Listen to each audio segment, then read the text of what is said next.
Ok. Ok, bonjour, bonjour tout le monde. Je suis très heureuse de vous retrouver pour une nouvelle vidéo où on va parler d'épanouissement au travail. Un sujet très important pour moi et pour mon invité Aïna qui est avec moi. Bonjour à Pourquoi? tous. Oui, bonjour à toi. Euh, Pourquoi c'est un sujet important pour nous? Et d'ailleurs, on s'est rencontrés sur ça, hein, Aïna et Ouais. moi. Parce qu'en fait, le travail, mine de rien, fait partie de notre vie. Ne serait-ce que 8 heures par jour de façon conventionnelle, ou qu'on soit entrepreneur ou salarié, peu importe, médecin, profession libérale, le travail fait partie de notre vie et dans la vie, nous cherchons notre épanouissement. Donc, est-ce que le travail est est-ce que le travail devrait se dispenser d'épanouissement? Est-ce que le travail est une parenthèse à l'épanouissement? Ou est-ce qu'au contraire, on pourrait s'épanouir au travail? C'est vraiment la question qu'on s'est posée, Aïna et moi. Sauf que c'est Aïna que je vais faire parler. Mais on va échanger, hein, t'inquiète pas, je ne te laisse pas toute seule. Et donc, voilà, discussion à cœur ouvert sur l'épanouissement au travail. Osons parler de cela. Écoute, Aïna, ce que je te propose, c'est que tu présentes un petit peu ton parcours, peut-être professionnel, puisqu'on va parler du travail. Et qu'est-ce qui t'a amené à te poser des questions sur l'épanouissement et, et à en faire aujourd'hui un vrai sujet de reconversion professionnelle aujourd'hui? Eh ben, déjà, merci beaucoup et bonjour à tout le monde. En tout cas, je suis ravie d'être avec toi aujourd'hui, Soka. Alors, pour parler du coup de mon parcours professionnel. Alors, moi, donc, ça fait 8 ans. J'ai travaillé pendant 8 ans, en fait, en tant que consultante en informatique dans les banques et assurances, enfin, spécialement dans les banques. Et donc, en fait, pendant les 8 ans, bah, j'ai fait différentes missions chez différents clients. Et en vrai, je me cherchais pendant tout ce temps. Surtout que déjà, avant d'avoir travaillé, en fait, j'ai fait des études qui n'ont rien à voir avec, avec mon boulot. Donc, moi, j'ai fait un master de physique. Donc, je fais des études de physique. Et je me suis retrouvée donc, à faire de l'informatique. Donc, un truc qui n'a rien à voir. Je me suis reconvertie déjà à l'époque. Parce que du coup, alors de un, il n'y avait pas de boulot dedans. Et de deux, bah, je ne savais pas non plus dans quoi chercher. Donc, D'accord. j'étais déjà un peu perdue à l'époque. Je pense, je me suis dit, bon, je ne sais pas qu'est-ce que je vais faire maintenant que j'ai un master et tout. Donc, j'ai eu une D'accord. opportunité de me reconvertir. Je me suis reconvertie. Je me suis dit, bon, allez, pourquoi pas dans l'informatique. Et donc, j'ai fait différentes missions et à chaque fois, donc, je changeais. Je me suis dit, bon, allez, je vais changer, j'aime pas ça. Et, euh, et au final, bah, je pense que la dernière mission que j'avais faite, c'est là où je me suis vraiment, enfin, l'avant-dernière. Parce qu'en fait, j'avais fini donc ma dernière mission, l'avant-dernière mission, je me suis dit, bon, là, par contre, je veux vraiment faire quelque chose qui me plaise. Et Mhm. donc, à l'époque, je me suis dit, bon, peut-être enfin, toujours en tant que consultante, mais quelque chose qui soit plus, qui m'intéresse plus. Donc là, on va dire, j'ai commencé déjà à être un petit peu plus pointilleuse sur le choix de mission et tout. Donc, j'ai fini par, donc la dernière mission, c'était business analyst. Donc, je me suis dit, ouais, c'est le métier qu'il me faut. Je pense que c'est le truc où je pourrais m'épanouir. Et en fait, Qu'est-ce qu'un il business se trouve- analyst? alors un business analyst, donc en informatique, c'est une personne en fait qui va recueillir les besoins et analyser les besoins en fait des utilisateurs et ensuite proposer des solutions pour répondre à ces besoins. Et qu'est-ce Donc, qui te plaisait dans et ben, ce qui me plaisait dedans, c'était la partie, je pense, ben, de discuter avec les utilisateurs, de comprendre les besoins, de Mhm. chercher à résoudre les solutions. J'adore résoudre les problèmes. D'accord. Et je pense que c'est un truc. En fait, même si j'avais déjà fait ça dans mes anciennes missions, je pense que c'est le truc qui me plaisait, mais c'était un peu trop technique ce que je faisais avant. D'accord. Donc, même si c'était résoudre des problèmes, enfin, voilà, j'adore résoudre des énigmes, des problèmes et tout ça. Donc, c'était le truc, genre, ouais, je vais aider des personnes à répondre à leurs besoins, en fait, enfin, résoudre leurs problèmes. Est-ce que c'est Voilà. pas plus la relation à l'humain dans le métier de business Ouais. analyst qui t'attirait? Alors, maintenant, avec le recul, oui, je pense que c'était ça qui m'attirait dedans, même si je ne m'en rendais pas compte à l'époque. Donc, il y a la relation à l'humain et évidemment, parce que du coup, on parlait, enfin, on discutait avec les utilisateurs pour comprendre leurs besoins, pour les aider en fait à affiner du coup, puisque eux-mêmes ils comprennent pas forcément leurs besoins. Du coup, c'était aussi cet exercice d'essayer de comprendre. Alors, c'est quoi exactement leur problème? Ouais. Par quoi est-ce qu'ils passent en fait comme problématique? Et Mais du coup, on va dire voilà. est-ce que les utilisateurs ont... alors, utilisateur, c'est un jargon qu'on utilise hein, dans le conseil en informatique et en banque.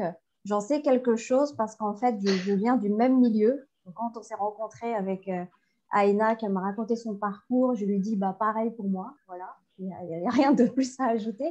Je viens du même milieu que toi. Quand on parle des utilisateurs, en fait, on parle des collaborateurs métiers, Mm. donc qui exercent une certaine fonction dans l'entreprise.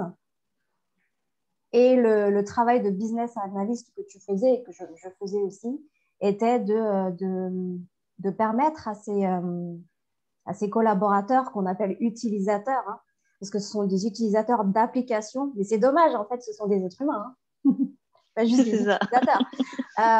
Ils ont besoin de nous pour exprimer effectivement ce dont ils ont besoin au quotidien et qu'est-ce qui pêche aujourd'hui. La question que j'avais envie de te poser, c'est est-ce que tu as trouvé que c'était plus ou moins difficile pour ces fameux utilisateurs d'exprimer leurs besoins? Alors, bah là, c'est clairement oui. C'était difficile pour eux. Et surtout, en fait, ce que je faisais à l'époque, c'était, bah, en gros, on changeait leur application. Mais oui. Et donc, la nouvelle application, c'était complètement nouveau. Du coup, ils s'attendaient. En fait, le plus dur, c'était de les faire, c'était de les amener, en fait, du coup, à utiliser la nouvelle application, alors qu'eux, ils sont habitués à l'ancienne. Du coup, pour eux, c'était déjà difficile de changer. Le Mmh, changement, c'est toujours difficile. ouais. Donc, il y avait ça déjà qui était compliqué, c'était les amener à adhérer en fait Ah à ben oui. utiliser la nouvelle application. Ça, Ouais. déjà, c'était Si déjà ils le adhèrent gros pas au problème. départ, c'est sûr que exprimer un Voilà, besoin sur une application qu'ils n'ont peut-être pas demandé. c'est Je te ça, c'est rejoins tout tout à fait à ça. fait. Là-dessus, on a du vécu là-dessus. C'est Et tout à fait ça. moi, je me suis permis hein, de te faire développer un petit peu, hein, au cas où ceux qui nous regardent ne connaissent pas trop ce milieu. Mais du coup, je te laisse continuer sur ton parcours de l'épanouissement. Qu'est-ce qui s'est passé? Alors, qu'est-ce qui s'est passé? Donc j'ai exercé le métier de business analyst. Donc, enfin, chez un client dont je ne citerai pas, mais donc c'était une banque. Et en fait, il se trouvait que quand j'avais exercé ce métier, bah, le projet était particulier, enfin l'environnement de travail en tout cas, était assez particulier. Et en fait, je me suis rendu compte que mes valeurs j'étais pas alignée en fait, avec mes valeurs dans cet environnement. Mais je me suis dit non, mais je vais m'adapter, puisque bon, c'est ce qu'on m'a toujours appris. Hein, c'est genre, tu Quelles vas au sont tes travail, tu valeurs? t'adaptes. Mais oui, mais oui, mais quelles sont... Oui, c'est vrai qu'on Voilà, nous apprend à nous adapter et à refouler nos valeurs. voilà, c'est ça. Alors, c'est Donc, quoi tes valeurs? alors mes valeurs. Alors déjà, il y a, bah, du coup, il y a déjà l'entraide. Donc Mhm, ça, pour moi, c'est quelque chose qui est très importante en fait au travail. Donc pour moi, au travail, en gros, on est une équipe, on est différents certes, mhm. mais du coup, malgré nos différences, en fait, ben, on est quand même complémentaires justement par nos différences. Donc moi, je vois ça comme on est tous, on va dire, non, il n'y a pas de concurrence, quoi. Voilà. Et ça, en fait, du coup, je ne l'ai pas retrouvé, puisque du coup, j'ai senti que c'était un peu la concurrence, c'était celui qui arrivait, qui se montrait le mieux, en fait. C'était un peu ça, c'était un peu le m'as-tu vu. Voilà. C'était un peu ça, l'environnement. Et ça ne me correspondait pas du tout. J'étais pas du tout comme ça. Moi, c'était, je faisais mon travail parce que ça me plaisait, ça me plaisait. Parce que j'avais envie de le faire. Déjà, en fait, on va dire qu'il y a une motivation interne, même si tout n'était pas forcément on va dire tous mes critères n'étaient pas forcément réunis, même si je ne connaissais pas forcément tous mes besoins à l'époque. Mais voilà, il y avait certains besoins qui étaient quand même nourris. Mais on va dire que cette partie environnement n'était, alors là, c'était plutôt catastrophique à ce point-là. Donc, il y avait l'entraide, du coup, la bienveillance. Et il y avait la communication. Donc ça, c'était la communication dans le sens, je pense que là, je parle plus d'authenticité. En fait, je pense que j'étais vraiment, j'étais obligée de porter un masque. En fait, je pouvais pas être moi. J'avais peur de pas être, voilà, de pas être assez bien. En fait, je trouvais pas ma place là, enfin, en tout cas là-bas. Je me suis dit, non, mais en fait, c'est fou, c'est un monde de fou quand même ici, mais c'est pas possible. Enfin, en fait, je pense à un moment, j'étais juste à un point où, genre, je râlais tout le temps, j'étais souvent irritée. Et en fait, petit à petit, quand j'ai quitté, je me suis dit, mais en fait, là, je crois que je me rapproche du burn-out. Parce que du coup, je commençais, genre, à, à pleurer et tout. Et je me suis dit, bon, là, c'est bizarre quand même. Je dis, là, je crois que là, c'est pas normal. Et donc, voilà. Donc, du coup, je me suis dit, là, je crois que je suis vraiment pas du tout épanouie. Et il y a un problème, en fait, je pense, parce que du coup, je me suis rendu compte que je n'étais pas la seule, en fait, sur ce projet, en tout cas, ne pas être épanouie. Mais du moins, en fait, voilà, je me suis dit, il y a un problème d'épanouissement, mais d'où ça vient, en fait? Parce que du coup, je me suis rendu compte qu'autour de moi, mes amis, mes proches et tout ça, ils étaient aussi un peu dans la même...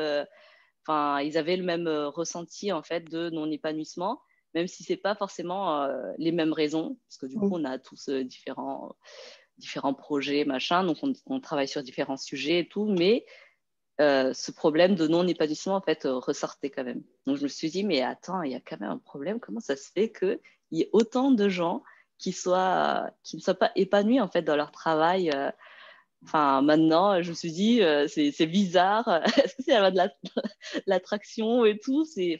Voilà, pour moi, c'était un problème. En fait, je me suis dit, bon, peut-être que je peux essayer de creuser déjà, genre, pourquoi est-ce que les gens, ils ne sont pas épanouis? Bon, en dehors de ma propre expérience, parce que du coup, on va dire que moi, c'était un mélange de tout, de l'environnement, de ce que je faisais et aussi de sens, en fait. Même si il y avait cette partie, justement, en tant que business analyst de relations humaines, en fait, il y avait la solution que je proposais derrière. On va dire que c'est une application que la personne va utiliser, qui va être utile, parce que du coup, j'ai aussi ce besoin d'être utile, de contribuer. Et en fait, je me suis dit, mais c'est juste une application. En fait, genre, elle va pas changer la vie des gens.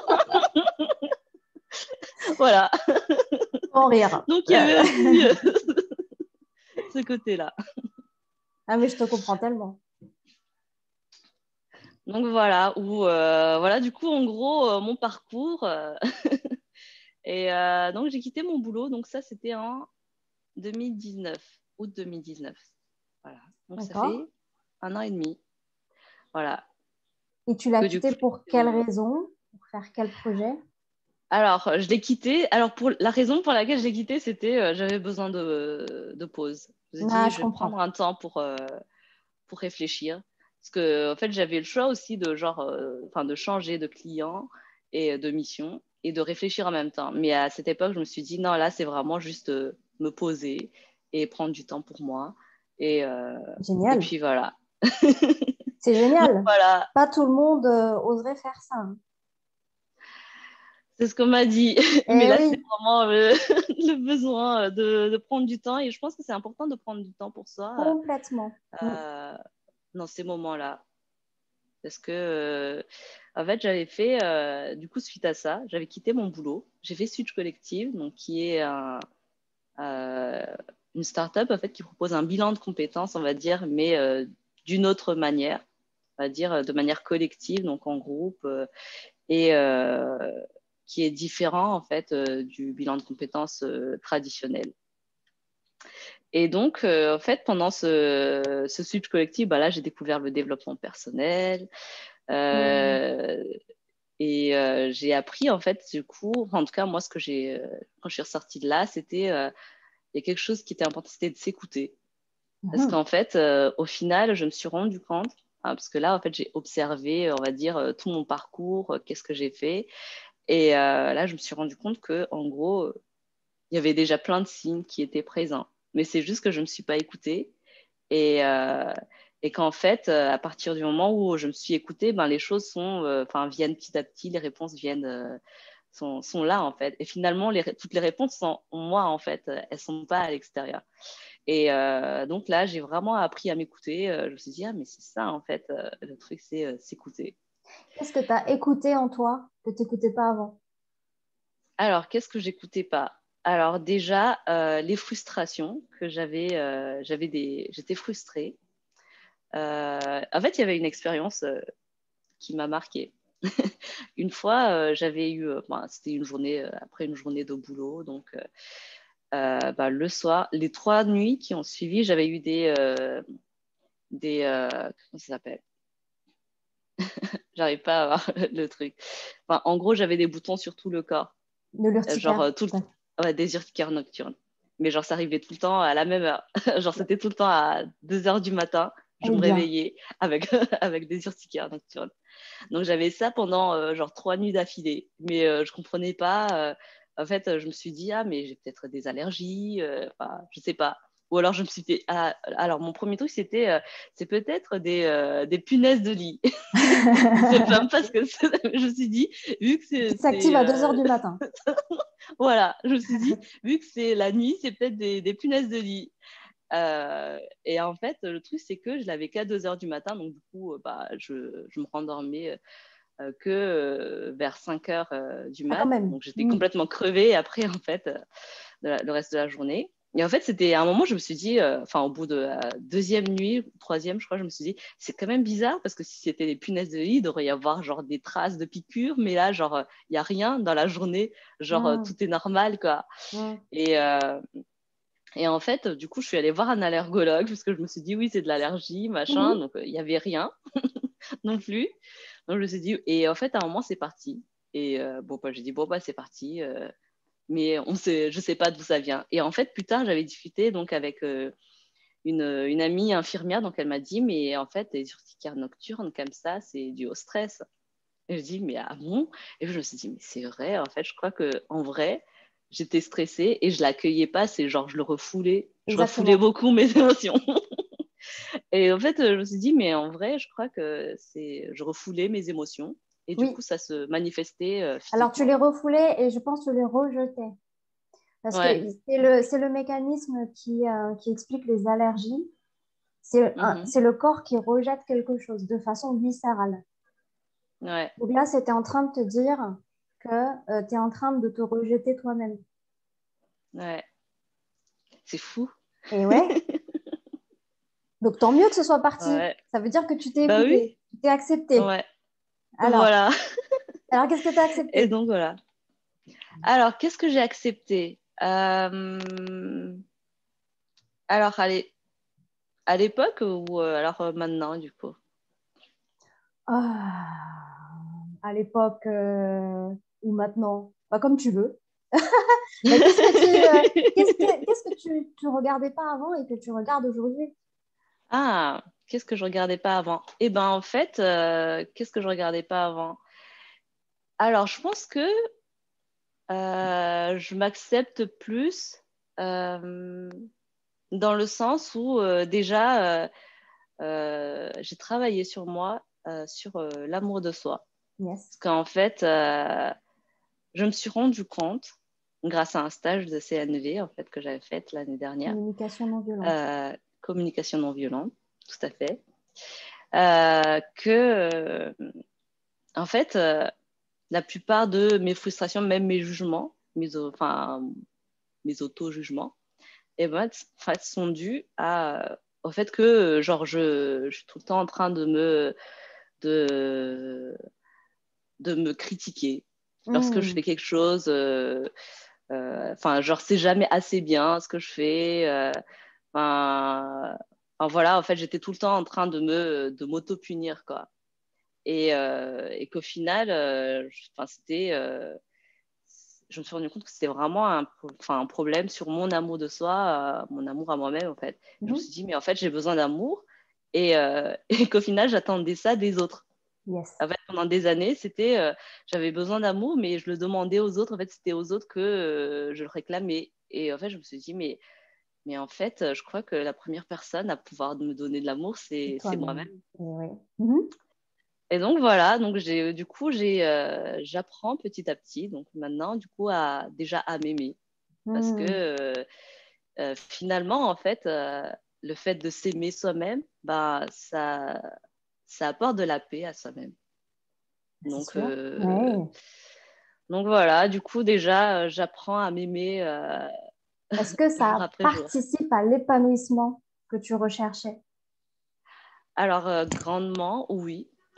Clairement, je pense que c'est le premier pas, je pense, que l'on puisse faire. Enfin, c'est un cadeau qu'on se fait, en fait, de s'aimer soi-même dans son épanouissement. Parce que finalement, en fait, l'épanouissement au travail, Ouais. c'est beaucoup lié enfin, à soi qu'à l'épanouissement de soi. Parce que pour moi, en fait, le travail, la vie perso, vie pro, c'est pas genre séparé. C'est pas genre ça, c'est ma vie perso et ça, c'est ma vie pro. Ouais. C'est un ensemble. Et, euh, Je te rejoins et tout en à fait. fait, pour moi, enfin, la vie, en fait, on n'est pas une personne genre divisée en plusieurs parties. Genre, je pense, enfin, en fait, pour moi, c'est vrai que là, au travail, on est souvent amené à porter un masque. Parce que c'est un peu ce que la société veut. Genre, oui, quand tu es chez toi, tu es chez toi. Allez, quand tu es au travail, il faut que tu sois pro. Donc, quand tu dois être pro, tu dois porter ton masque, tu dois cacher tes Ouais. émotions. Tu dois pas. Mhm. Enfin, il y a beaucoup de choses en fait, qui nous empêchent d'être soi-même au travail. Et là, en fait, je me rends compte que finalement, non, en fait, pour être épanoui au travail, il faut déjà être soi, peu importe où on est, qu'on soit chez soi, qu'on soit au travail et être en paix avec soi-même aussi. Mhm, tout à fait. Donc, euh, donc, je pense que du coup, l'épanouissement au travail, en fait, commence par soi d'abord. C'est Yes. même s'il y a l'environnement qui joue, mais déjà, ça commence par soi. Déjà, pour choisir aussi, pouvoir choisir soi-même, en fait, le travail qui puisse nous épanouir, dans lequel on retrouverait, en fait, on peut être vraiment authentique, on va dire. On peut on va dire, où nos besoins sont nourris, en gros. Voilà. Donc, ça passe d'abord par une connaissance de soi. Tout à fait. Je pense que c'est la première chose en fait à faire. C'est vraiment la connaissance de soi et apprendre à se connaître, apprendre à connaître ses besoins. De quoi est-ce qu'on a besoin? On a tous des besoins. On a tous les mêmes besoins d'abord, d'ailleurs, en tant qu'humain, mais à des priorités, on les priorise pas de la même façon. Mais je pense que il y a un besoin qui est vraiment fondamental et qu'on a besoin de nourrir tous vraiment l'amour de soi. Mhm. Je pense que c'est vraiment quelque chose dont on n'entend pas parler d'ailleurs.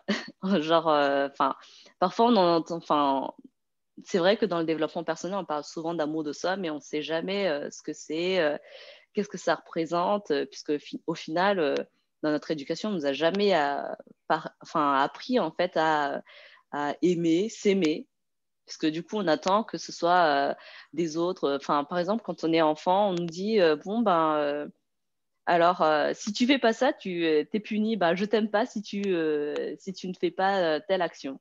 C'est vrai. Donc du coup, c'est l'amour était un peu conditionné par ce que tu fais. Genre, tu as de Exactement. l'amour de l'autre si tu fais telle action. Et en Mhm. fait, au final, genre, c'est ancré en fait dans notre tête que, en gros, on peut être aimé que si on fait ça, que si on est gentil, que si on obéit à nos parents. Enfin, voilà. Et en fait, je pense qu'il y a déjà ce travail de déconditionnement du fait d'attendre que l'amour vienne de l'autre, que on peut être aimé que si on agit, on va dire, comme ce que la société espère, comme ce que nos parents euh, espèrent de nous, en fait.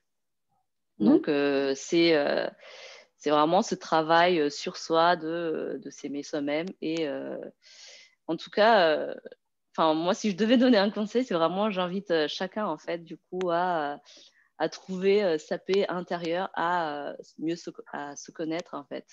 Et ne Voilà, pas la chercher peut-être je au pense que c'est travail. déjà la clé. Ouais. Est-ce que Oui. tu crois que les Et gens surtout, vont la c'est pas au chercher? travail, je pense qu'on Oui. peut le trouver. C'est pas au travail qu'on peut trouver? Ouais. Je pense que le bonheur, l'épanouissement, je pense que c'est en soi d'abord. Et Ouais. ensuite, je pense que quand on l'a en soi, en fait, on la distribue aussi dans son entourage de manière naturelle. Mais voilà, je pense que c'est un travail individuel, mais qui peut aussi, en fait, qui amène du coup à un épanouissement collectif finalement. Parce que du coup, je pense que si chacun faisait ce travail de chercher son propre épanouissement, déjà, ça amènerait, ça donnerait en fait des personnes plus épanouies, plus en paix avec eux-mêmes, et donc un collectif en fait plus apaisé. Je suis Donc d'accord. ça amènerait en fait à un environnement déjà de travail plus apaisant. Voilà. Là, c'est marrant parce que j'allais te poser la question, est-ce que tu crois que les managers, si tu vois venir, ont Voilà. besoin, ont besoin de se reconnecter à l'amour de soi, à leur propre épanouissement personnel? Est-ce que ce serait une piste pour, euh, pour changer de paradigme peut-être et évoluer vers un autre style de management? Alors, je pense que ça devrait déjà commencer par soi. Et c'est vrai que les managers, déjà en premier, parce qu'en fait, dans une équipe, c'est vrai que le reste de l'équipe compte sur le manager on va dire. En fait, en vrai, dans les équipes, c'est que ils pensent que c'est le manager qui leur apporte l'épanouissement. Que genre, la plupart du temps, en fait, on se dit, ouais, on n'est pas épanoui parce que le manager, Oui, c'est toujours il une fait cause pas ça. extérieure. C'est toujours, voilà. Et le manager aussi, de son côté, lui, il va dire, ah, moi, je suis pas épanoui parce que, aussi, habituellement, il va dire oui, à cause de son manager à lui. Ah, voilà. Et parfois, ça va être aussi à cause de son équipe à lui. En fait, du coup, on se renvoie la balle. C'est genre, non, c'est la faute de machin si je suis pas épanouie, c'est la faute de machin si je suis pas épanouie. Mais, euh, mais en vrai, je pense que ça part vraiment de chacun. Et en effet, comme tu disais, les managers, en fait, encore plus, ils ont encore plus de responsabilités, du coup, justement, en tant que manager, pour euh, apprendre à être en paix avec eux-mêmes, en fait. Et du coup, apprendre à communiquer avec les membres de son équipe et, euh, et pouvoir les accueillir, en fait, chacun tels qu'ils sont.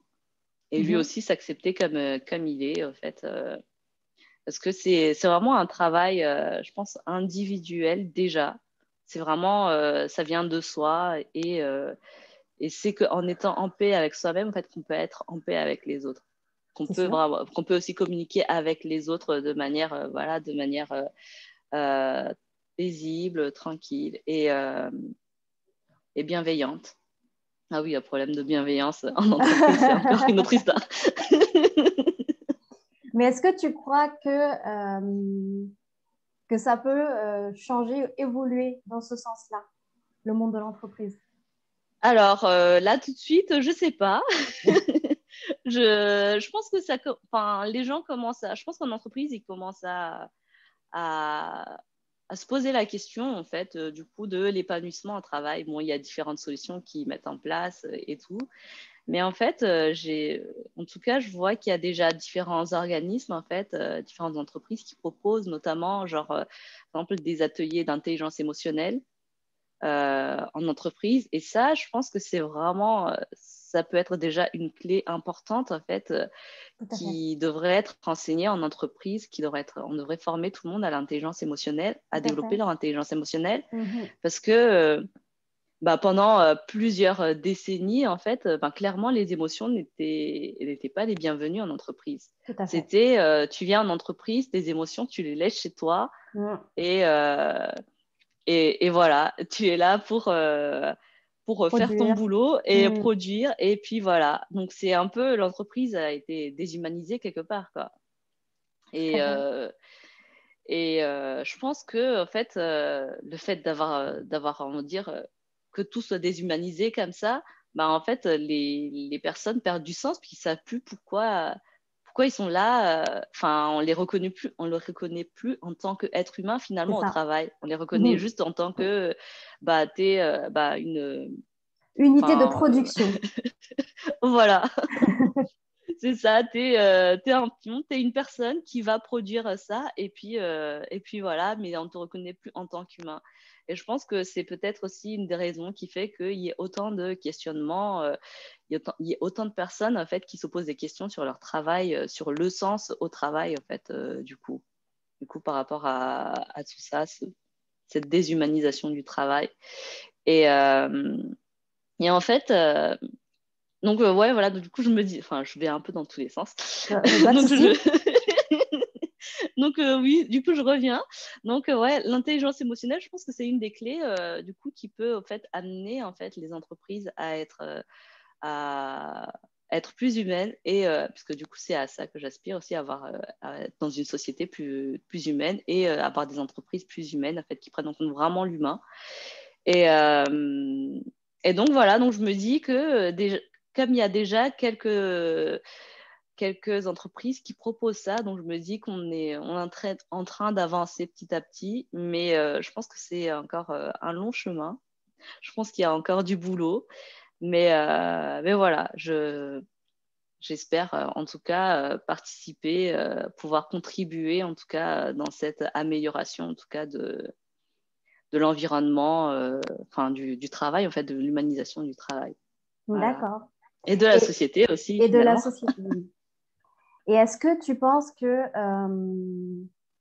travailler sur plus d'humains au travail, c'est compatible avec la performance de l'entreprise? Eh ben, je pense que c'est tout à fait compatible. Et en fait, depuis toujours, le travail, ça a été, euh, c'est un peu le management par la peur. On a eu ça pendant des années. Euh, on fait peur aux gens on se dit que bah, c'est en leur faisant peur, bah, en fait, ils vont être plus performants. C'était un peu ça, enfin, c'est ça en fait qu'on nous a appris, c'est un peu l'éducation. C'est pour ça que pour moi, quelque part, dans le travail actuel c'est un peu une sorte d'esclavage, esclavage moderne, quoi. C'est genre, on te fait peur, si on lui fait peur, ben, du coup, ils vont travailler. C'est comme ça qu'ils vont être performants. Mais moi, je suis convaincue qu'on est plus performant en fait par la motivation, par l'élan. En étant motivé, en fait, on est beaucoup plus performant que par la peur. Donc, en Ouais. fait, à partir du moment où la personne, elle est là vraiment parce qu'elle est épanouie, parce qu'elle a envie, sa motivation, elle est vraiment intrinsèque, elle est interne, en fait, bah, elle sera beaucoup plus performante que si on lui dit oui, alors bah, enfin, je sais pas, ça peut être, ben, si tu ne fais pas ça, et ben en fait, je te vire. Oui, Enfin, voilà, c'est des choses comme ça. Et en schématiquement, fait, c'est ça. c'est ça, Mm. c'est ça la peur, c'est genre, j'ai peur de perdre mon travail, du coup, je pourrais plus subvenir à mes besoins, donc du coup, je vais le faire. Enfin, maintenant, en fait, c'est vraiment ça ce qui se passe en entreprise. Donc, ça, je trouve ça vraiment dommage, en fait, que qu'on en soit encore là. Mais après, bon, ça fait tellement d'années que c'est comme ça et il faut du temps pour changer les choses. Donc voilà. Mon avis là-dessus, hein, sur le management par la peur, hein, je te rejoins tout à fait là-dessus, c'est que j'y vois quand même un risque contre-productif. Mhm, tout à Pourquoi fait. à long terme? Pourquoi? Parce que quand on est animé par la peur, l'être humain, ça le contracte, ça le stresse, ça le met pas dans des conditions de travail de qualité. Mm. Ça, c'est vraiment un message que je veux passer. Quand on fait les choses sous la peur, on ne peut pas vraiment attendre de la qualité. Or, qu'est-ce qui fait la qualité d'une entreprise? Selon moi, c'est quand même la qualité de chaque collaborateur Tout à fait. cumulé. Tout à fait. Donc, j'estime que le sujet dont on parle aujourd'hui, c'est pas un sujet superficiel, c'est un sujet qui est absolument sérieux, même au regard de la rentabilité, de la pérennité d'entreprise. Je suis tout à fait d'accord avec ça. Voilà. C'est pour ça que je Merci. voulais avoir ton avis là-dessus. Après, bien sûr, les choses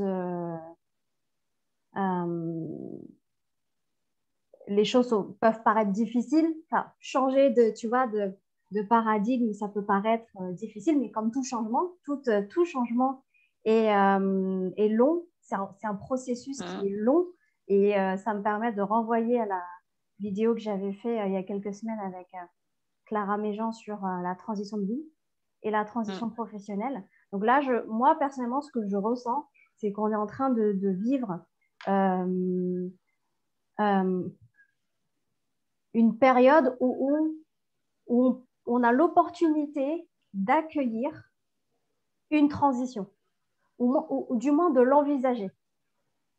Tout à fait. Ouais. Je pense que là, on est en train de... Bah, justement, je pense qu'on est en transition là, parce que, Tout à fait. bah, de la société même. Parce que la crise, il y a la crise de la Covid et je pense que cette crise, en fait, a amené beaucoup de personnes à se poser des questions sur le sens de la vie, euh, le sens bah, du coup de leur travail, même si ils se posaient déjà des questions. En fait, je pense que ça a plus accéléré finalement Complètement. le questionnement. Et, et en fait, moi, ce que j'ai l'impression, en tout cas, que cette crise en fait a réveillé certaines personnes sur le fait que bah, finalement la vie elle est courte et on n'a qu'une Exactement. seule vie aussi, hein. Elle Exactement. peut s'arrêter à n'importe quel moment et Exactement. autant faire quelque chose qui Tout à nous fait. plaise vraiment et vraiment la vivre en fait. Mais parce Exactement. que c'est vrai que je pense que on nous a tellement inculqué que en gros, quand tu es un être humain, bah, tu nais, tu fais des études, tu vas à l'école et ensuite tu vas travailler et ensuite c'est la retraite. Ouais.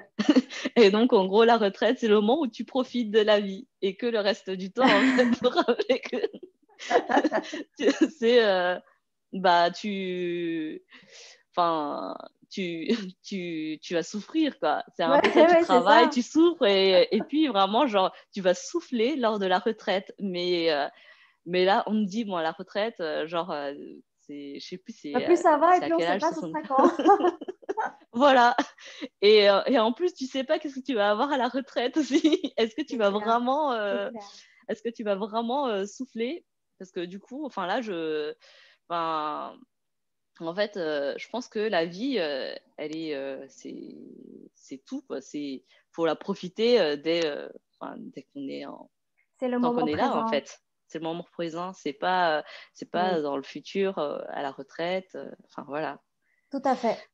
Donc, Ouais, non, mais pour moi, voilà. on est dans une période qui nous donne cette opportunité, enfin même qui nous oblige à, à penser à ça. tout à Qu'est-ce qui fait. est essentiel? Si demain tu devais mourir, désolé, hein, voilà. Qu'est-ce que tu voudrais mettre en place aujourd'hui pour Mhm. être heureux? C'est ça, Donc ça, tout à c'est fait. dans,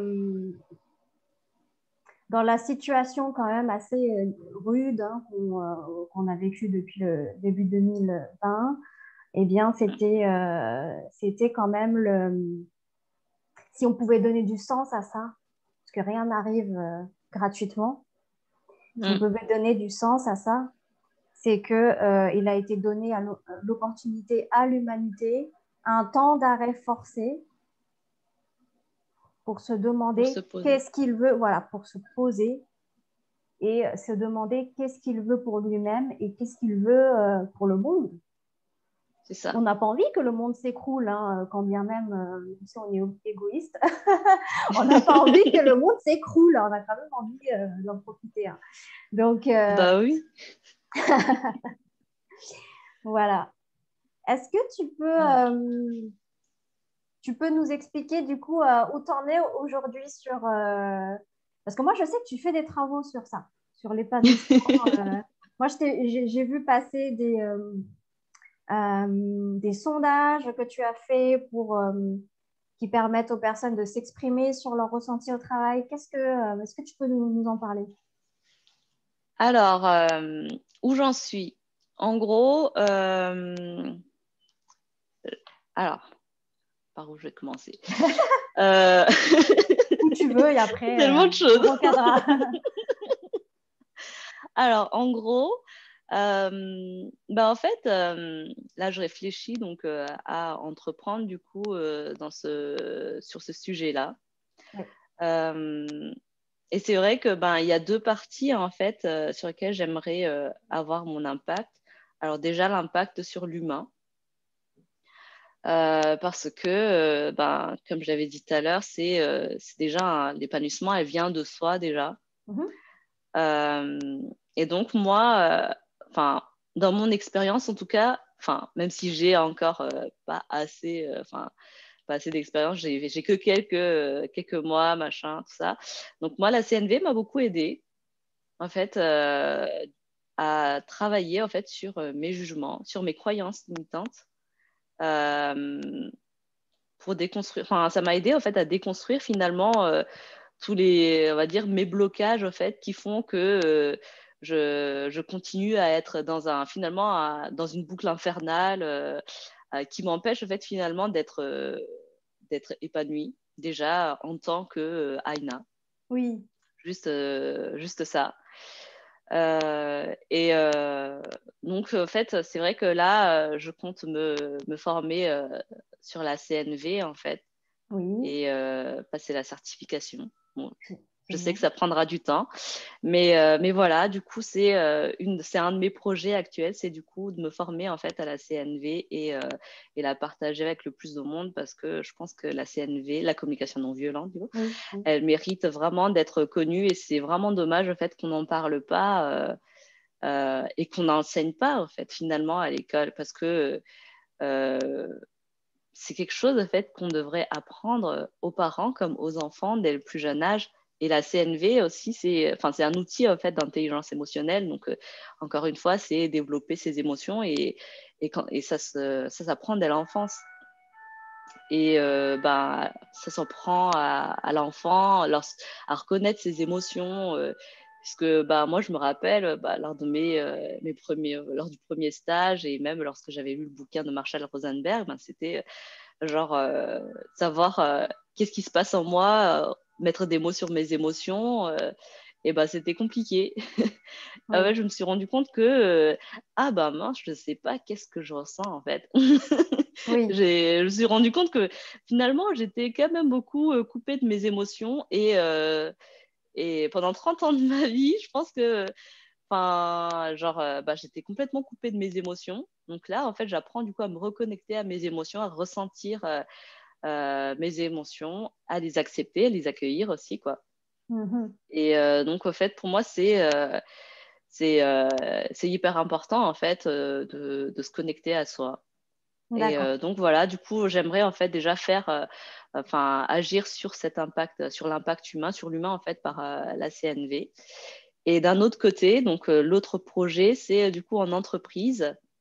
Donc toujours sur ce travail de l'humanisation de l'entreprise. Donc pareil, en fait, c'est aussi de la CNV. Donc j'aimerais en fait apporter la CNV en entreprise Comme euh, solution. comme solution, tout à fait. Et en fait, alors associé au design thinking, donc le design thinking, bon, c'est un jargon tellement qui est plus connu dans le monde de la tech, on va dire, le design thinking. En gros, qu'est-ce que c'est? Alors, c'est plus un état d'esprit déjà. Le design thinking, c'est un état d'esprit où on redevient enfant, où en fait, c'est en gros, on apprend à marcher. Enfin, en fait, c'est comme un enfant qui apprend à marcher. L'enfant, quand il apprend à marcher, c'est bah, euh, allez, bon, bah, je tombe, c'est pas grave, je retente. C'est en fait, Mhm. c'est déjà, il y a cette partie j'apprends petit à petit et c'est pas grave si j'échoue. C'est pas un problème en fait l'échec. C'est de toute façon j'apprends de mon échec donc je vais faire d'une autre façon. Donc il y a ça, il y a l'exploration. Donc la curiosité, c'est d'être curieux sur plein de choses. Euh, c'est l'ouverture en fait aux autres finalement aussi. Donc il y a cet état d'esprit là aussi et aussi l'empathie. D'ailleurs, c'est l'un des premiers, une des premières étapes dans le design thinking, c'est l'empathie, c'est de comprendre l'autre. Et là, en fait, du coup, je trouve que la CNV, elle est assez, elle est complémentaire en fait, Elle du est coup, parce que complémentaire, ouais. clairement, dans cette partie empathie, en fait, dans le design thinking, on se met à la place de l'autre.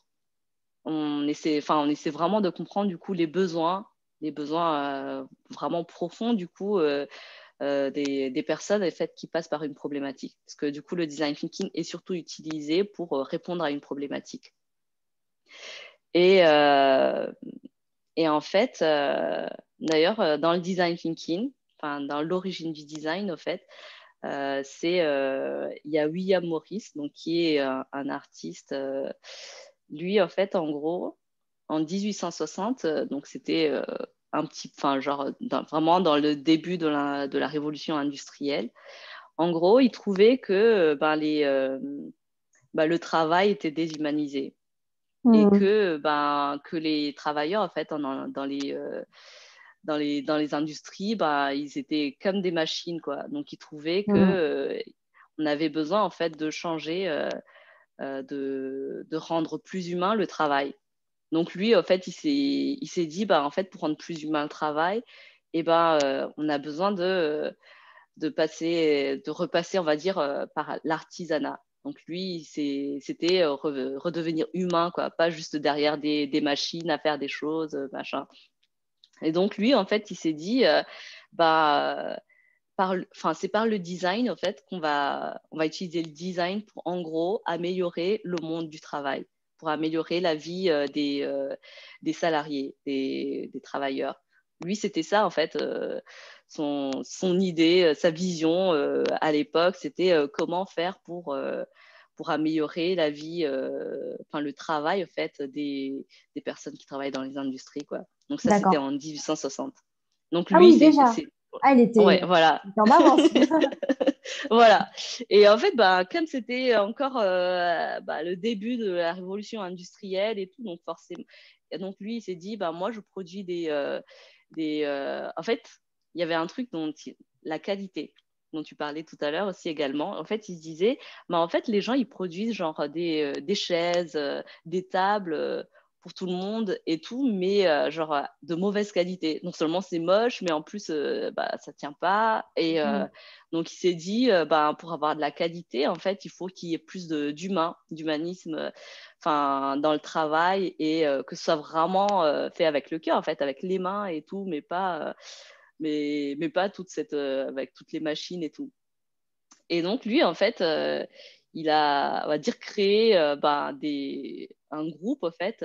Il a créé un collectif, finalement, avec des personnes avec qui travailler pour créer en fait du coup des produits de qualité et en plus beaux quoi. Et donc le truc c'est que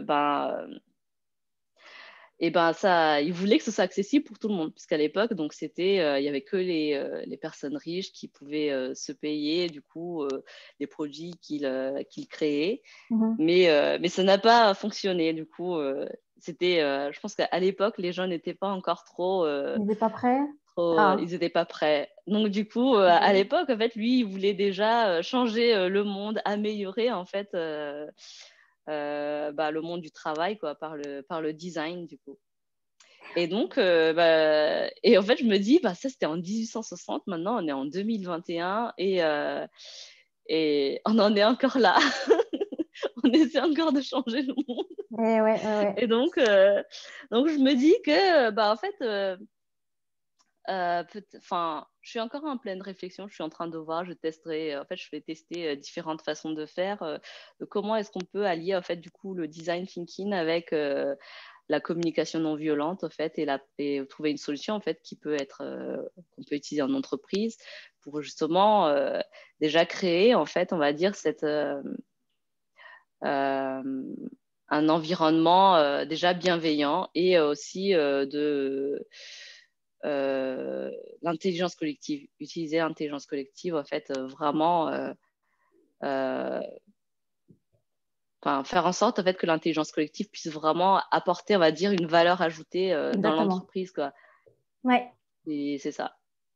Parce que du coup, c'est le design thinking est basé aussi sur ça. Il y a l'intelligence collective, l'empathie, la créativité. Parce que du coup, là, on amène les gens à se libérer, on va dire, de, on va dire de tous les blocages, les biais cognitifs qu'on a et du coup, les amener en fait à se lâcher, quoi. Comme des enfants, en fait.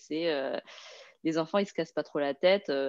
En fait, il y a un jeu qui s'appelle le Chamallow Challenge qui est pas mal utilisé, même en agilité. Hein. C'est, euh, c'est en gros, on donne en fait à des personnes, donc à des groupes de personnes, donc des baguettes, des spaghettis, et avec un chamallow. Et en gros, et du scotch, je crois.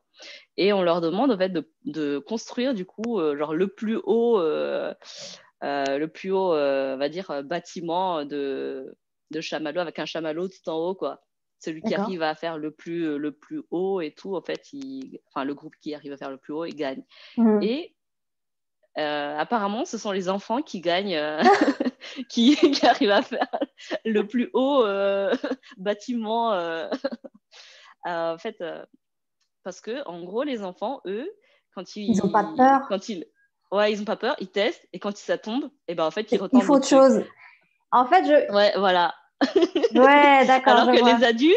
Ouais. les adultes, ils sont là. Alors, comment est-ce qu'on pourrait faire ça? Donc, en fait, ils passent plus de temps à À réfléchir réfléchir, peut-être. machin, nanana. Oui, c'est ça, à débattre sur le truc. Et puis, au final, en fait, ils ont passé tellement de temps à réfléchir, à discuter que quand ils le font, le bâtiment, en fait, ça fonctionne pas. Et ils n'ont plus le temps de refaire. Alors que les enfants, ils sont là, genre, bon, on va faire comme ça, hop, ça tombe, ça marche pas, bon, on tente d'une autre façon, ils vont refaire. Et puis au final, au fait, ils arrivent à trouver, ah, c'est là que ça marche pas et tout. Et donc, en fait, les enfants, ils sont vraiment doués à ça. Et donc, c'est un peu redevenir enfant quelque part, quoi. Retrouver son plein potentiel Voilà, l'apprentissage, d'être tout le temps d'apprentissage. ouvert. Tout à fait, tout à fait. Puisque l'enfant, il n'a pas de limite. Enfin, voilà. Voilà, Pour lui, il n'est pas peiné. Il n'est pas peiné l'échec. exactement. Enfin, il va pas voir ça comme un échec. Il veut juste voir que c'est tombé. Bon, bah, Voilà. il reste neutre là-dessus, mais il gardera toujours sa motivation à, à jouer, d'une part, Mm, et à aller au bout c'est ça, de tout ce à qu'il fait. veut. C'est ça la magie de l'enfant, c'est qu'il reste Ouais. focus sur son objectif et pas sur peut-être l'autocritique ou critiquer l'autre. Non, non, lui, son objectif, c'est de faire son château. et ça l'amuse et il le fera. Ouais, c'est ça. Tout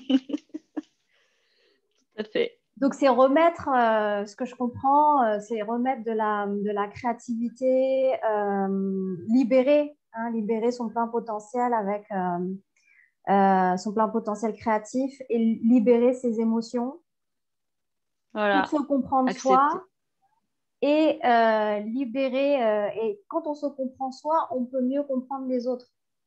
Donc, C'est ça. on peut être plus efficace au niveau collectif. Tout à fait.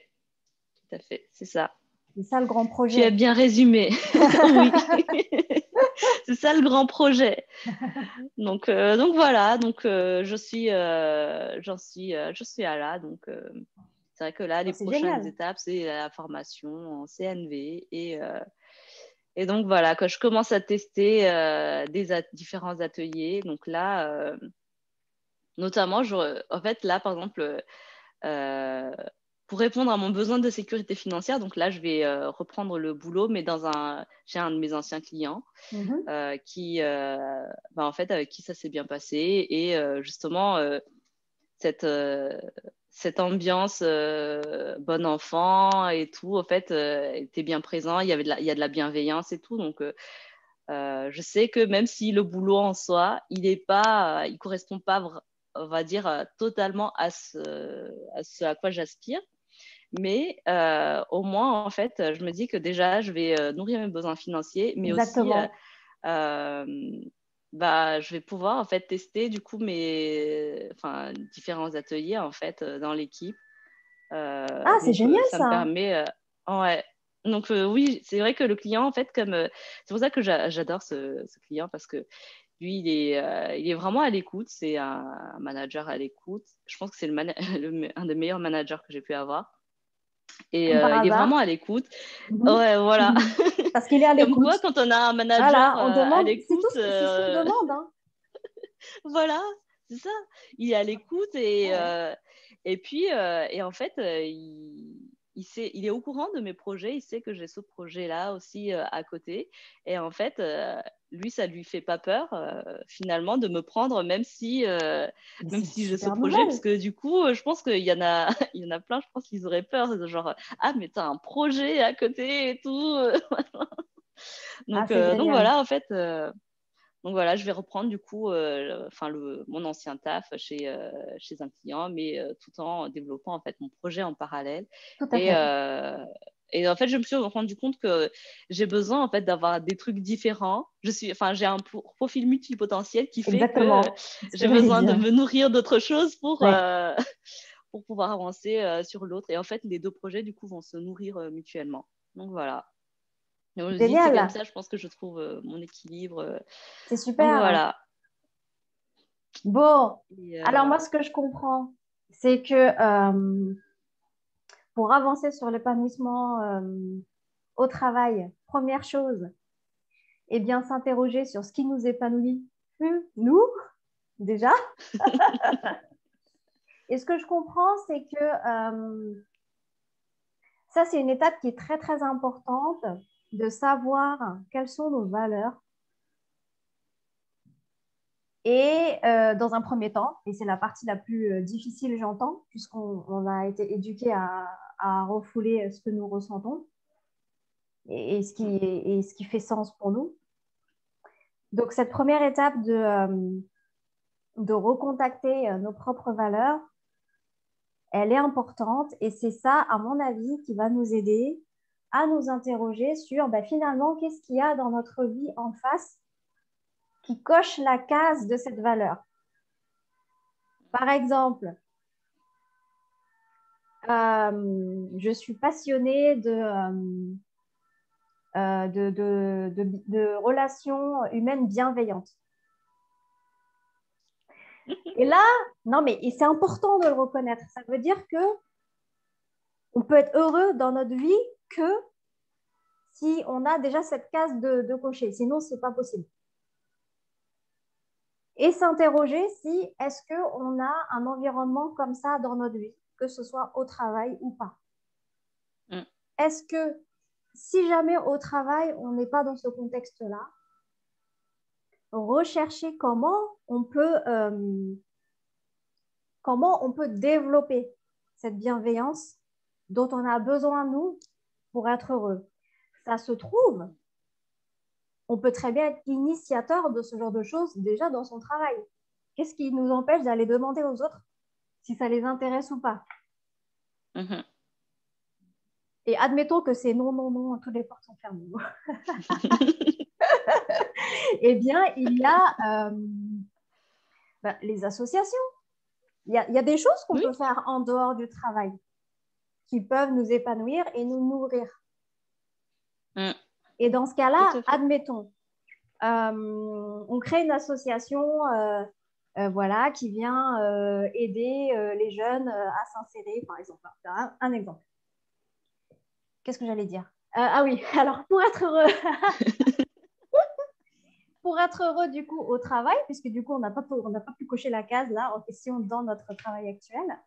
Qu'est-ce qui, dans notre travail actuel, quelles caractéristiques il y a dans notre travail actuel qui coche une des cases de nos valeurs? Et dans ce cas-là, on irait au travail pour ça. Et je me fais comprendre. Tout à fait. Ça, tout à fait. Oui. C'est le processus que je propose, qui me paraît sensé pour cultiver l'épanouissement de soi de manière générale et l'épanouissement de soi au travail. On n'a pas forcément à attendre, comme tu disais, que ça vienne des autres. Si, tout à fait, c'est ça. Si toi, par exemple, tu parlais de communication non violente, de revenir à ses émotions, c'est quelque chose qui t'intéresse, voilà, qu'est-ce qui t'empêche d'aller voir un manager ou des collègues qui ont envie de faire ça avec toi? Je pense que voilà, l'épanouissement au travail et de manière générale, de toute façon, vient de soi. C'est à nous d'en être responsable, c'est à nous de le créer. Et pour ça, il faut d'abord s'écouter. Tout à fait. C'est ça. Tu as bien résumé. Voilà. J'encourage clairement à ça et c'est pour ça que je te fais venir aussi Aïna, comme ça je ne me sens pas toute seule dans l'histoire. Et je sais qu'on est beaucoup. On est beaucoup à y songer, mais à peut-être refouler un petit peu le sujet. Or, les choses ne vont pas se faire en restant là planqué à rien faire. Tout à fait, c'est ça. Et il y a une chose, c'est que, en fait, moi, je rencontre beaucoup de personnes donc, qui sont pas épanouies dans leur travail, mais qui n'osent pas non plus passer le pas. Et qui n'osent pas aussi, surtout, passer le pas d'apprendre à se connaître. Parce que quelque part, en fait, ils ont une peur que je ne sais pas forcément quelle est l'origine de leur peur, mais c'est comme s'ils avaient peur d'être confrontés d'apprendre des choses sur eux. Et c'est vrai que c'est pas confortable. En tout cas, les valeurs. C'est pas confortable. Mais revenir sur ces valeurs, c'est pas censé être difficile. Enfin, sauf si on découvre qu'en fait, son truc, c'est d'aller braquer des banques. Peut-être que c'est ça son... mais bon, en général, les valeurs, c'est quelque chose de très positif. Oui, c'est ça. Est-ce que je te demande un petit instant, désolée, il faut que je branche mon ordinateur. Vas-y. J'arrive tout de suite, c'était pas prévu ça.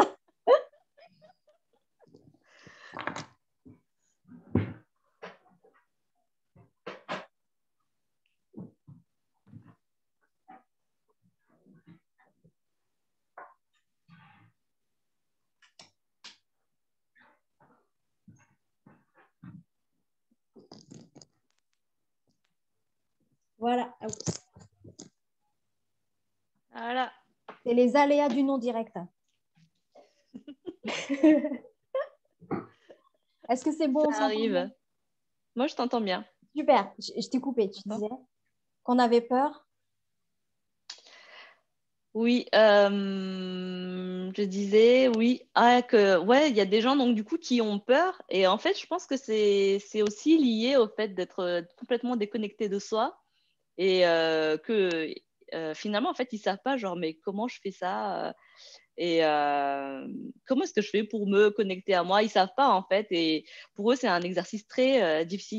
Il y a des gens, en tout cas, pour qui c'est un exercice difficile, parce qu'on ne nous a pas appris, en fait, à se connecter à soi, à s'écouter, à s'observer. Et donc, en fait, il y a beaucoup de gens, en fait, enfin, je pense que, encore une fois, ne pas hésiter, en fait, à demander de l'aide. Tout Ça à peut fait. être par du coaching ou quelque chose comme ça.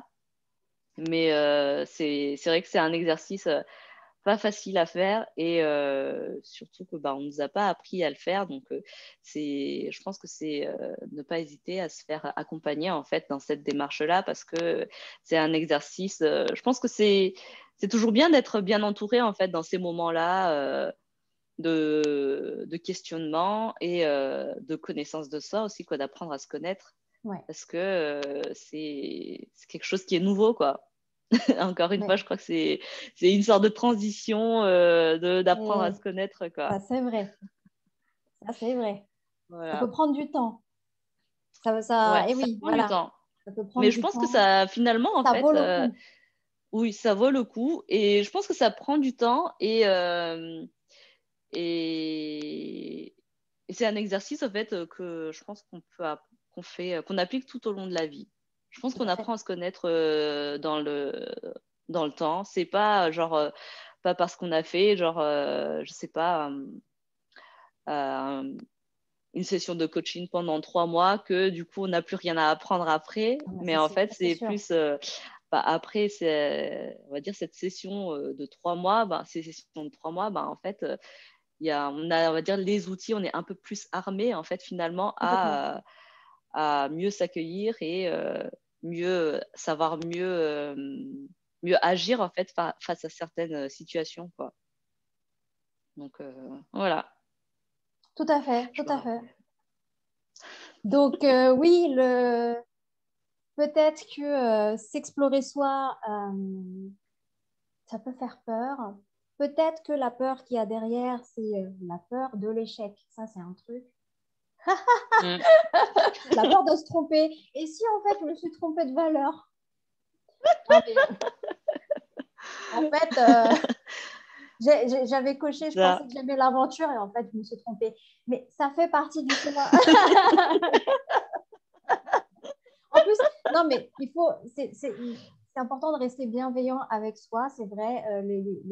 Ah, ça commence par là. Voilà, c'est de le faire avec bienveillance et il y a jamais d'erreur, même quand on a cru qu'on voulait de l'aventure.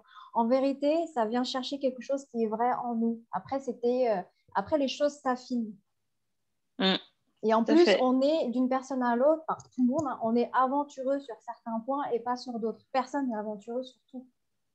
Mm, c'est Voilà, vrai. moi, jamais je sauterai en parachute et pourtant, j'ai quitté mon job du jour au lendemain. On est deux. Donc, il y a un côté aventure, mais pas trop, mais bon, ça dépend. Voilà, donc il n'y a pas d'erreur dans l'exploration de soi. Ce qui Tout à serait une fait. erreur, c'est de ne C'est pas le ça. faire. Ouais, c'est ça. Et en plus, ça aide vraiment à avancer, quoi. Ah bah, bien sûr, C'est vraiment un qui petit dit pas, un exploration, grand pas, hein. tout à fait. Mm. Ouais. Voilà. Est-ce que tu as autre chose, un autre message à passer? Alors, un autre message à passer, je dirais que là, en fait, on est dans une période de transition. Clairement, avec cette crise, on ne sait pas du tout comment est-ce que. Enfin, je pense que là, en fait, notre vie est en train de changer déjà petit à petit. La société est en train de changer petit à petit. Mais, en fait, je pense que on parle beaucoup de résilience. Oui, Genre que voilà, le monde change, donc enfin, la résilience, on va dire, c'est un peu le soft skill tout le monde devrait avoir. Mais pourtant, je pense qu'on parle tellement de résilience, mais on ne sait pas forcément, mais qu'est-ce qu'il faut faire du coup pour être résilient? Je crois que c'est. Même moi, je me dis, mais attends, on parle tellement de résilience, mais c'est quoi être résilient en fait? Et en fait, pour moi, être résilient, du coup, dans ces moments-là, et finalement, c'est pas que dans ce moment-là, mais je pense que c'est tout au long de la vie, Bien sûr. c'est en fait, c'est cette capacité, c'est cette capacité à pouvoir réinventer en fait finalement Absolument. la vie, Mm. quoi, Mm. dans la vie quotidienne. Ça peut être juste, moi, par exemple, lors du deuxième confinement, enfin, parce que moi, en fait, lors du premier confinement, c'était un peu, il y a eu des moments où c'était un peu compliqué parce qu'en fait, je m'attendais pas du tout, j'étais surprise, quoi. Je m'attendais pas du tout à ça et j'avais pas mal de cartons qui traînaient dans l'appart et tout. Et en fait, ça a généré quand même pas mal de frustration, en fait, finalement, chez moi, en fait. Le fait que ce soit, que ça a été, on va dire, du coup, plutôt mal rangé, enfin, désorganisé. Et, euh, et en fait, j'avais besoin de calme, d'organisation autour de moi. Et pour le deuxième confinement, du coup, en fait, j'ai travaillé, j'ai fait en sorte que ce soit plus harmonieux chez moi. C'est ça. Parce que c'est de Mhm. ça dont j'avais besoin, en fait. J'avais besoin d'harmonie. Donc, du coup, je me suis, j'ai mieux vécu finalement le deuxième confinement, en fait, en réarrangeant mon espace de vie. Donc, c'était une sorte, du coup, c'est une sorte de résilience, quoi. Tout à fait. C'est ça la résilience, en fait, c'est de savoir se réinventer petit à petit, genre de se rendre compte, en fait, des choses qui ne nous conviennent pas à un moment donné de notre vie ou même juste dans notre quotidien, de se rendre compte que, ah ben tiens, cette chose-là, elle ne me convient pas parce qu'il y a tel besoin qui n'est pas nourri et comment est-ce que je peux faire en fait pour nourrir ce besoin, quel type de stratégie est-ce que je peux mettre en place pour du coup nourrir ce besoin. Et en fait c'est ça la résilience, c'est du coup d'essayer d'imaginer différentes solutions pour nourrir nos besoins et en fait de réinventer finalement sa vie, quoi. Et je pense que dans la vie c'est se réinventer, c'est finalement c'est quelque chose qu'on nous a plus appris en fait, mais alors qu'en tant qu'enfant, encore une fois, en tant qu'enfant, l'enfant il se réinvente tout le temps. Ah, Et en c'est fait, sûr. je pense que c'est ça la résilience, c'est un peu redevenir un enfant, se réinventer. Mais dans chaque domaine de sa vie, que ce soit sa vie pro, sa vie perso, c'est ça, c'est se réinventer. Yes. Voilà. Oui, parce que la vie n'est pas juste n'est pas juste un seul tracé, un seul chemin. On a Mm. la capacité de. En fait, c'est pas ça la vie. Je crois que, je crois que si on pense que c'est juste un chemin tracé, je considère que c'est une illusion Tout à fait. et que ça crée des frustrations plus ou moins conscientes. Pourquoi? Parce que l'être humain oublie, de par l'éducation, hein, la société, des tas de choses, oublie qu'il est un multipotentiel Mm. en réalité En et réalité. qu'il est venu sur Terre, selon moi, pour pour être dans sa créativité totale. Et donc, le fait de passer par un chemin et d'en explorer d'autres, je crois, fait partie de notre nature profonde. Mm. Et, Je pense euh, aussi, oui. et oui, et fait partie du coup de notre épanouissement en tant qu'être humain de manière générale, en dehors des Mm. valeurs, bien sûr, qui nous sont propres. Mm. On a tous, en tant qu'être humain, naturellement, pour être, pour rester en vitalité, pour trouver du sens dans sa vie, c'est de revenir, de reconnecter à qui on est vraiment, et nous sommes des grands créateurs. Tout à fait. Il ne faut pas C'est ça. l'oublier, ça. Des grands Ouais. inventeurs. Tout à fait. D'ailleurs, je suis en train de lire le bouquin Libérer sa créativité Ouais, ouais, de Julia Cameron, je crois. Et clairement, en fait, dedans, enfin, je suis encore en train de le lire, donc je ne l'ai pas encore fini, mais du coup, ça évoque du coup cette notion du fait qu'on soit tous des créateurs tout à fait. et que, en fait, Et c'est vrai que c'est notre éducation, en fait, qui a fait que on s'est finalement déconnecté de ce côté-là qui est en nous. Mais en fait, je pense que la créativité ouvre tellement de portes et peut vraiment, nous aide en fait à nous libérer des blocages et aussi de libérer tout notre potentiel, quoi. Exactement, de libérer qui on est. Voilà, c'est ça. C'est tout. Quand on se limite, on n'est pas nous. Voilà, Voilà, c'est ça, QFD. Ok, génial. tout à fait. Donc Bon, voilà, bon bah, très bien. Je te remercie beaucoup pour, merci à toi. pour le temps que tu as passé avec moi et pour le temps que tu accordes aussi aux autres, puisque je vais publier Merci. la vidéo. Et donc, grand merci à toi pour m'avoir aidé à développer ce sujet de l'épanouissement au travail. Et moi, je vous retrouve très prochainement pour une autre vidéo. Donc, je ne vais pas vous dire le sujet tout de suite, mais ça va venir. Voilà.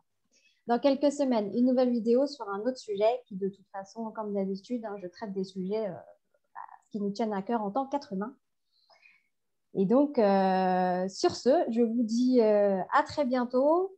Prenez soin de vous, pensez à vous, écoutez vos émotions et en même temps, ne vous prenez pas la tête. Soyez créatifs. Et voilà, et soyez heureux, soyez épanouis. Qu'est-ce que tu en penses? Voilà. Hein? Bah oui, je suis tout à fait d'accord. C'est ça. Bah écoute, merci beaucoup. En tout cas, pour ce moment, j'ai passé un très bon moment. Merci pour ton invitation. En tout cas, je pense que Soka, elle a tout dit. Donc, Mais toi aussi. soyez heureux, hein. Exactement. Voilà, nous, on veille au grain. Hein. Tous les deux. Hein. Voilà. Attention. Hein. Prenez soin de vous. À bientôt. À bientôt.